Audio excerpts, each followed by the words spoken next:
Parent ரொம்ப ஏமாறுறீங்க. குழந்தைங்களை கொண்டு போயிட்டு நல்ல ஸ்கூலில் சேர்த்துருக்கோம், நல்ல நிறைய ஃபங்க்ஷன் வைக்கிற ஸ்கூலில் சேர்க்குறோம், நிறைய சீஃப் கெஸ்ட்லாம் வந்து நிறைய சினி ஃபீல்டு இந்த மாதிரி உள்ளவங்களெல்லாம் கூட்டிகிட்டு வந்து கலக்குறாங்கப்பா அப்படிங்கிற ஸ்கூலில் தான் என் பையன் படிக்கிறான்னு ரொம்ப பெருமையாக சொல்லிக்கிறீங்க.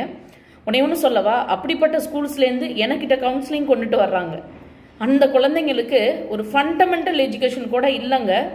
ரொம்ப வருத்தமாக இருக்குது. நிறைய பேரண்ட்ஸை நான் வீடியோ போட்டு அவங்களெல்லாம் ஃபோட்டோ எடுத்து காட்டினேன்னு வச்சுக்கோங்களேன், நிறைய ஸ்கூல்ஸ் வந்து டவுன் ஆகிட்டே இருக்கும். அந்த ஸ்கூல்ஸோட நேமெல்லாம் நான் சொல்ல விரும்பலை. ஸோ ப்ளீஸ் உங்கள் குழந்தைங்கள நிறைய சினி ஆக்டர்ஸ் எல்லாம் கூட்டிகிட்டு வந்து பண்ணுறாங்க, நிறைய ஃபங்க்ஷன்லாம் வச்சுக்கிட்டே இருக்காங்க, அப்படிப்பட்ட ஸ்கூலில் தான் என் பையன் படிக்கிறான் அப்படின்னு பெருமையாக சொல்லாதீங்க. அப்படிப்பட்ட ஸ்கூலில் படிக்கிற உங்கள் குழந்தைங்க பக்கத்தில் உட்காருங்க. என்ன தெரியுதுங்கிறத ஃபஸ்ட்டு உங்கள் குழந்தைங்கள்ட்ட செல்ஃபாக ஒரு டெஸ்ட் வைங்க, கேளுங்க. அப்போ தெரியும் நீங்கள் உங்கள் குழந்தைங்களை எந்த ஸ்கூலில் சேர்த்துருக்கீங்க, எப்படிப்பட்ட ஸ்கூலில் சேர்த்துருக்கீங்கன்னு. ஓகேவா? ரொம்ப வருத்தமாக இருக்குங்க. லட்சமாக கட்டி படிக்க வைக்கிறீங்க, ஆனால் உங்கள் குழந்தைங்களுக்கு ஒரு ஃபண்டமெண்டலி எஜுகேஷன் இல்லை, நாலேஜ் இல்லை, ஒன்லி ஃபார் மக்கப். சரியா?